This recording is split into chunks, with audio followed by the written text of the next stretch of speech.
this call from God of a deeper, fuller, more complete relationship, I believe is really based and explained in the Revelation, is even greater than we've observed it so far in this parable. And I was going to start tonight in Mark 4:15. Mark 4:15.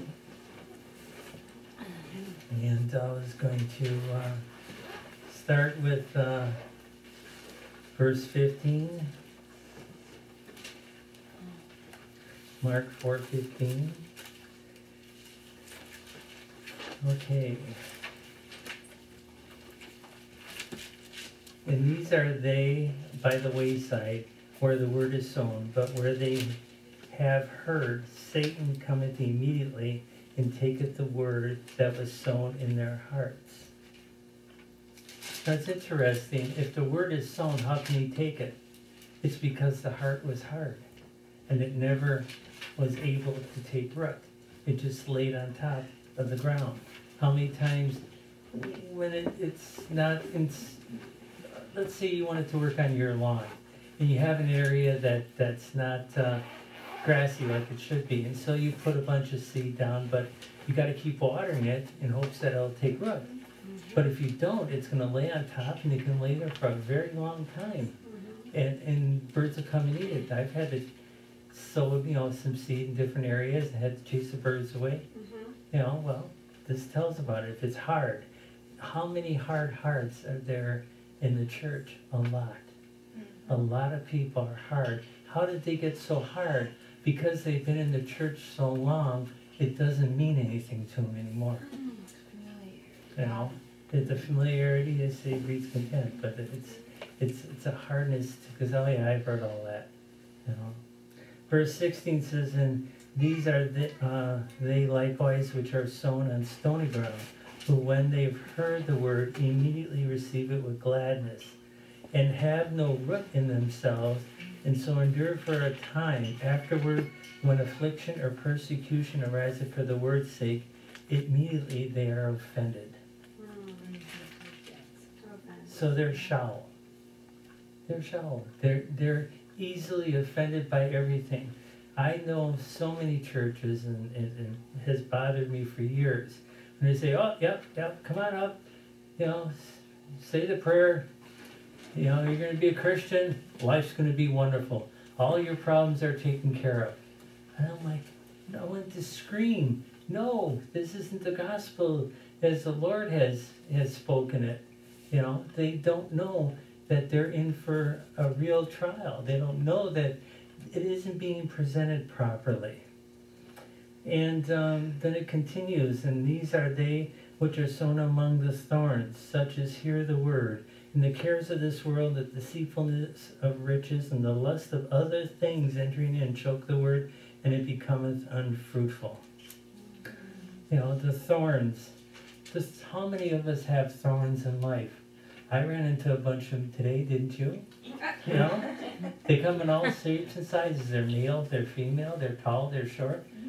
Different ones are more thorny than others. But, they're in our lives, and they will, cause different things to happen in our hearts and in our lives, But the fact is, in each of these instances, the word was presented. And I hear people talking, they're always talking about, well, I'm going to keep sharing the word with them.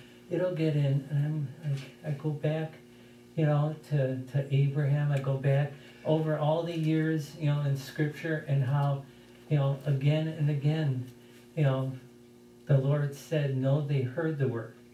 When that one, rich guy died, and Lazarus went to Abraham's bosom, and he's in hell, and he wanted, him to send somebody to give him water, and he wanted somebody he was going to go back from the dead to share again with his brothers. And, God said, hey, they've heard it. If they won't hear it from the others, they aren't going to hear it from you.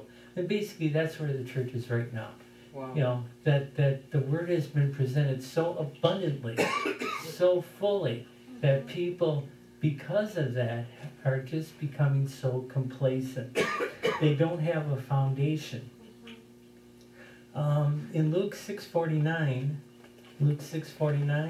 it says, "But he that heareth and doeth not is like a man without a foundation, built a house upon the earth, against which the stream did beat vehemently, and immediately it fell, and the ruin of that house was great." And I think that's a lot of people's hearts. They didn't have a good foundation. They heard the word, but they, and they might have received it with gladness, but because it was never taught, so the devil came and stole the truth of the word, and the fall was great. And so many times people don't want to hear it. They don't want to acknowledge. "Oh, I've been a Christian all my life. I know all these scriptures. I can repeat them better than you."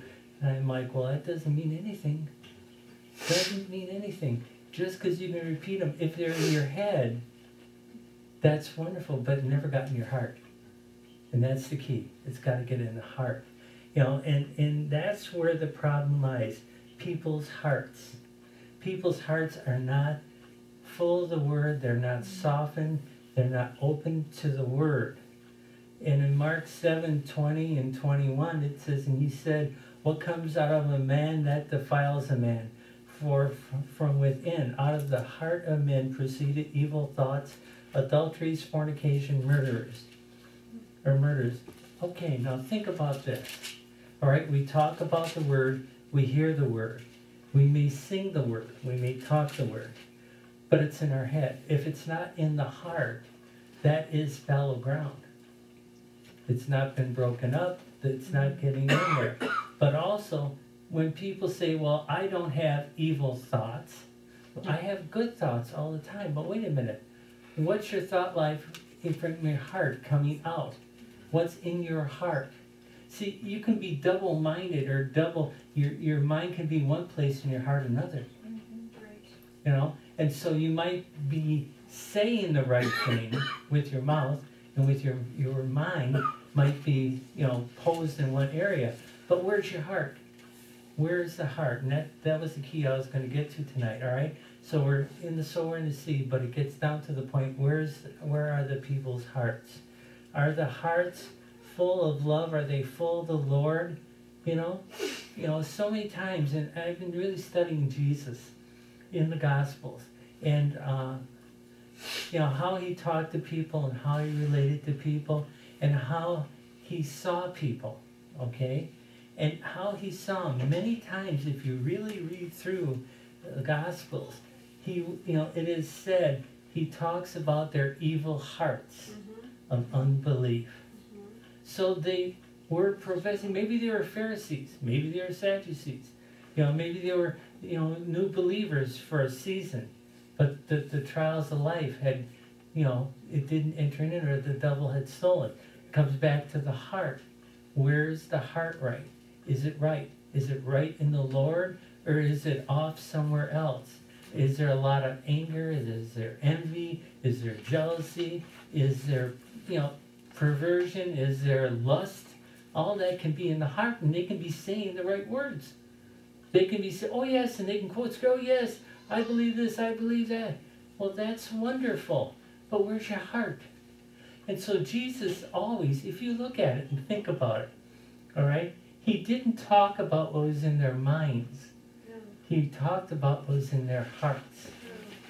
And that is so significant, because people today, God will show a prophet, he's shown me things. And I will say, I'm not thinking that, you're wrong. I didn't say that. The Lord didn't say that. The Lord said that's coming from the heart, not from the mind. So the Lord wants people to know that it's the intent of the heart.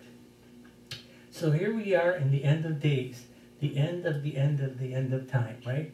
And we know this is here, yet how many people are just skipping along, having a good time, it's a good life, no problems, man, doing this, doing that. No, there are problems. And he gives us many warnings. He gives us 15, 16 little warnings, and it's a 2-word warning. Take heed. Take heed.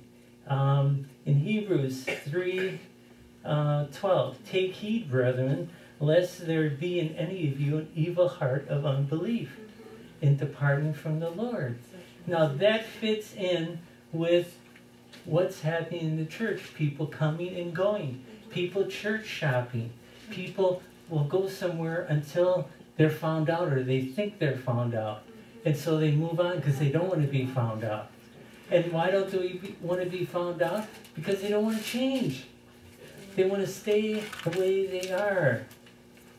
So in Matthew 6:1, take heed that you do not do your charitable deeds before men to be seen by them, otherwise you'll have no reward from your Father in heaven.